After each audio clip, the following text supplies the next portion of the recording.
Hoje, a gente vai fundo em um dos capítulos mais fascinantes e intensos da Bíblia, Números 21.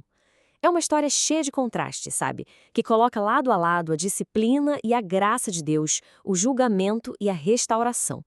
Vamos dar uma olhada em como Deus responde tanto à fé quanto à murmuração do seu povo. E o ponto central de tudo isso é uma pergunta que fica na cabeça e ecoa até hoje. Por que Deus usaria justamente o símbolo do problema, da maldição, uma serpente venenosa, como a solução para a cura? É esse o grande mistério que a gente vai desvendar. Então, para a gente entender essa história, primeiro a gente precisa se transportar para lá, para o cenário, o deserto. Esses eventos de Números 21 acontecem já na reta final daquela longa jornada de Israel.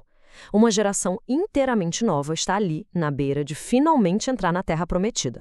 Para a gente ter uma noção do tempo, pensa só, já se passaram quase 40 anos desde a saída do Egito.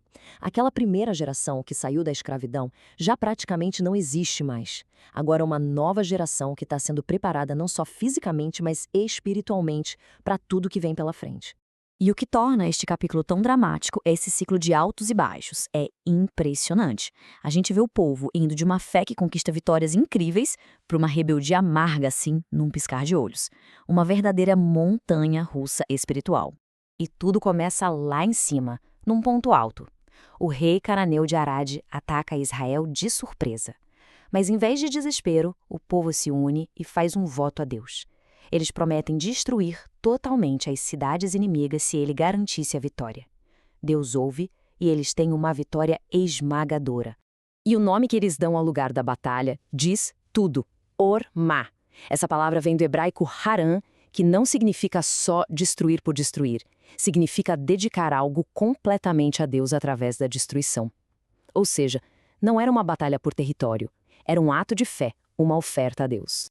Só que a euforia da vitória some rápido. Logo depois, durante um trecho bem difícil da caminhada, a atitude do povo muda d'água para o vinho. A fé vitoriosa dá lugar para uma impaciência e uma reclamação que a gente já viu antes.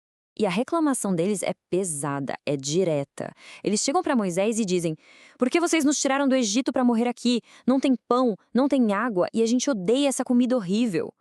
Essas palavras são um soco no estômago, revelando uma ingratidão e uma rebeldia profundas. A consequência é imediata e terrível. Deus envia serpentes ardentes, cuja picada era mortal. O texto faz uma ligação direta, sabe? As palavras venenosas do povo resultaram no veneno literal das serpentes que começaram a atacá-los. E é aqui que a gente chega ao clímax da história. No meio de todo aquele sofrimento e morte, Deus oferece uma solução. Mas olha, é uma solução que ninguém, em sã consciência, poderia imaginar. O padrão que a gente vê é muito claro. Primeiro vem o pecado da reclamação, depois a consequência mortal. Aí o povo finalmente cai em si, reconhece o erro e pede para Moisés interceder. E só então vem a provisão de Deus para a cura. A ordem de Deus para Moisés é, para dizer o mínimo, bem estranha. Ele não acaba com as serpentes, pelo contrário. Ele manda Moisés fazer uma serpente de bronze e colocar numa haste, bem no alto. A cura viria de um ato ridiculamente simples: olhar para aquele símbolo. E aí, séculos e séculos depois, o próprio Jesus Cristo vai lá e conecta os pontos. Ele usa exatamente esse evento para explicar sua missão. Ele diz que, assim como bastava olhar para a serpente para ser curada da picada, bastaria um olhar de fé para ele, levantado na cruz, para receber a vida eterna. Aquela cura no deserto era uma prévia da salvação.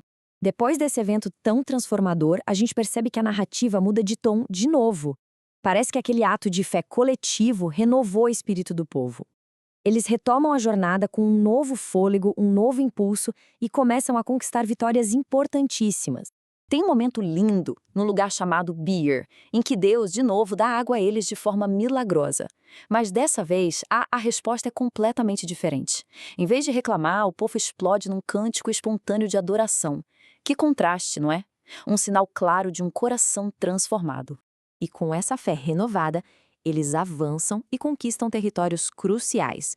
Eles derrotam Sion, o rei dos amorreus, e logo depois, Og, o rei de Bazã. Com isso, eles garantem o controle de toda a região da Transjordânia, ficando literalmente na fronteira da terra prometida. E tem um detalhe aqui que é sensacional. O rei Og é descrito como o último dos Refaíns, um povo conhecido por ser de gigantes. A derrota dele é super simbólica, mostrando que nem os inimigos mais assustadores poderiam impedir o plano de Deus. Então tá, depois de reviver essa história toda, o que a gente tira disso para hoje? Vamos resumir as lições centrais que essa jornada de fé, fracasso e redenção nos oferece. Primeiro, fica muito claro que fé e fraqueza humana andam juntas, né? A gente pode ter grandes vitórias e logo depois tropeçar feio. A história também mostra que a solução de Deus para o nosso veneno, o pecado, é surpreendentemente simples. Um olhar de fé em Jesus. E a gente vê Deus transformando a maldição em bênção, e que a graça dele sempre vem depois do arrependimento. Mas talvez o mais importante é que a fidelidade de Deus não depende da nossa. Ele cumpre o que promete. No final das contas, tudo se resumia a isso: uma única coisa. Um olhar, um único ato de fé, de confiança na provisão de Deus, era o que separava a morte da vida. Isso tudo nos deixa com uma pergunta para a reflexão.